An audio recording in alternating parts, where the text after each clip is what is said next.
falar um pouco da influência da filosofia e a psicanálise, a relação entre as duas áreas. Alguns filósofos já haviam trabalhado com o conceito de processos não conscientes, antes mesmo de Freud. Entre eles, o filósofo que mais se destacou foi Arthur Schopenhauer. Por isso, afirmamos que há uma relação entre filosofia e psicanálise. Porém, a filosofia e a psicanálise existem relações entre as áreas? Algumas partes da filosofia de Schopenhauer convergem com a ideia de inconsciente na teoria freudiana. A consciência é a mera superfície de nossa mente, da qual, como da Terra, não conhecemos o interior, mas apenas a crosta. Schopenhauer, O Mundo como a Vontade e como Representação, 2005, página 368. Filosofia e psicanálise, as relações entre as áreas. Para traçar esse paralelo entre Schopenhauer e Freud, se faz necessário entender um pouco mais a relação entre Freud e o inconsciente e a filosofia e a psicanálise. No livro Estudo sobre a Histeria, Freud e o médico Breuer deram extrema importância à investigação da histeria e dos seus sintomas a partir do momento em que os fenômenos histéricos foram vistos com uma seriedade de impactos psicológicos inacessíveis à consciência. Partindo desse ponto, Freud cria então o chamado método cacático, vista a insuficiência dos tratamentos para a doença na época. Com a ideia de que é preciso trazer a informação à tona, a noção de inconsciente já começa a se escopar. Dessa forma, o estudo sobre o inconsciente foi aperfeiçoado, dando forma à teoria psicanalítica de Freud. O método cacático, com auxílio da associação livre e da atenção flutuante, Freud analisa e interpreta as fantasias e os sonhos dos pacientes. Analisando sobre uma outra perspectiva, Schopenhauer, Nietzsche e outros filósofos já tinham citado os processos não conscientes antes mesmo na psicologia e da psicanálise. Schopenhauer foi o autor que foi mais fundo no trabalho com o inconsciente, mesmo não se referindo diretamente a esses termos. Escreveu sobre os processos não conscientes. Sabe-se que durante sua formação em medicina, Freud leu sobre filosofia. Filosofia e psicanálise, relação entre as áreas. Porém, o mesmo que filósofos e outros autores já tenham falado sobre o inconsciente, muito antes de Freud, cabe ao pai da psicanálise o reconhecimento científico desse termo. Sendo assim, sob esse ponto de vista, podemos dizer que o inconsciente psicanalítico bebeu da fonte de filosofia, e então que Freud e Schopenhauer beberam da mesma fonte. Apesar de algumas divergências, os dois autores trazem semelhança. Afinal, Freud não tinha interesse em desenvolver um método filosófico acerca da vida, mas em tornar a psicanálise um conhecimento científico. O inconsciente psicanalítico e a filosofia schopenhaueriana. Sobre o inconsciente, conceito de vontade schopenhaueriano e do inconsciente freudiano mostra algumas aproximações. Para Schopenhauer, a vontade é algo que está sujeito antes mesmo que ele veja o mundo como objeto. A vontade é coisa em si em todas as coisas.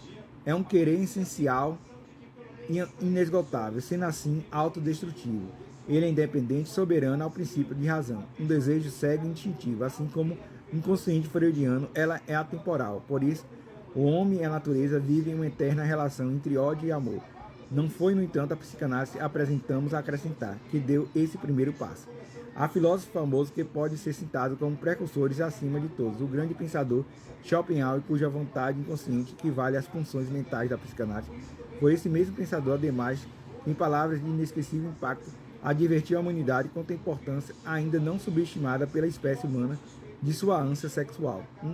Freud, Uma dificuldade no caminho da psicanálise, 1917, página 168 e 169. O impulso da vontade. Vontade é um impulso indomável, irracional, que para Schopenhauer se vai através da representação, assim como para Freud o inconsciente se dá através dos sonhos, alucinações e fantasias.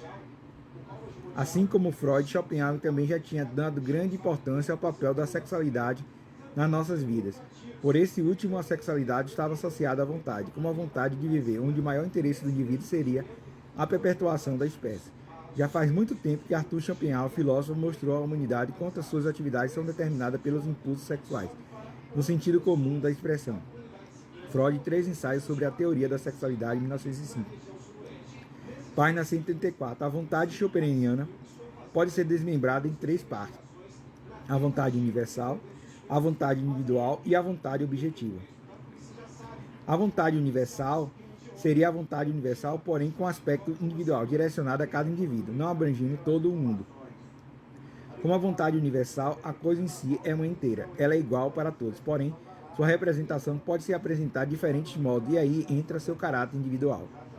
A vontade objetiva é a forma pela qual a vontade se objetiva, ou seja, para Schopenhauer, através do corpo logo fica visível uma semelhança onde o id inconsciente seria equivalente à vontade individual. Corpo sendo a objetivação perfeita da vontade, mostra que conteúdos reprimidos e impulsos cegos advindos dessa mesma vontade terão suas frustrações e sintomas apresentados no próprio corpo. As ideias schopenhauerianas de loucura e genialidade também mostram uma relação com o inconsciente.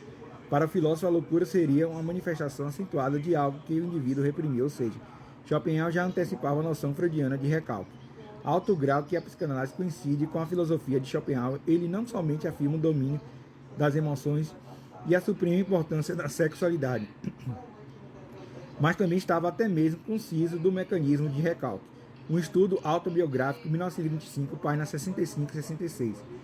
Mas as relações entre filosofia e psicanálise. Outro ponto positivo entre os autores é a característica da vontade como vontade de viver, ao mesmo tempo autodestrutiva, que se relaciona com a dialética de pulsão de vida e pulsão de morte em Freud, uma dualidade existente no pensamento de ambos. Portanto, mesmo com divergências que não foram abordadas neste momento, fica claro que Schopenhauer e Freud apresentam pontos de aproximação entre suas teorias, havendo relações entre a filosofia e a psicanálise. Ambos tinham ideia muito moderna, diferente e controversas à época em que vivem. Ideias que geraram muitas críticas, mas também muito respeito, sendo possível que fossem levadas adiante por seus seguidores. Assim como Freud, Schopenhauer também foi em um certo momento rejeitado pelo meio acadêmico por conta dos seus pensamentos considerados revolucionários. Conclusão. Notório mesmo sendo incompreendidos, ambos trouxeram teorias e conceitos que não só agradaram, mas também mudaram a forma de se fazer filosofia e psicologia.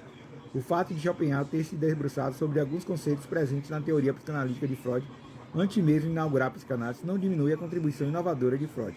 Afinal, é preciso separar e entender a abordagem mais abrangente e filosófica feita por Schopenhauer da abordagem psicológica e científica feita por Freud. Abordagem diferente, mas que pode se complementar. Então, a filosofia de Schopenhauer, Freud abraçou muito porque tinha muito a ver com a ideia que ele tinha de inconsciente, que era parecido com o de Schopenhauer, né? Na filosofia que ele trouxe para a filosofia, né? Então, Freud bebeu muito de Schopenhauer, porque a vontade como vontade de viver, aí é muito forte isso de Schopenhauer, a vontade como vontade de viver, que pode ser também autodestrutiva se não for controlada, né? E ele traz também a questão do inconsciente humano, do recalque, que Freud falava muito, que é uma pulsão dividida, né? E é isso que Schopenhauer faz. Então, Schopenhauer é isso. E Freud ajudou muito Schopenhauer.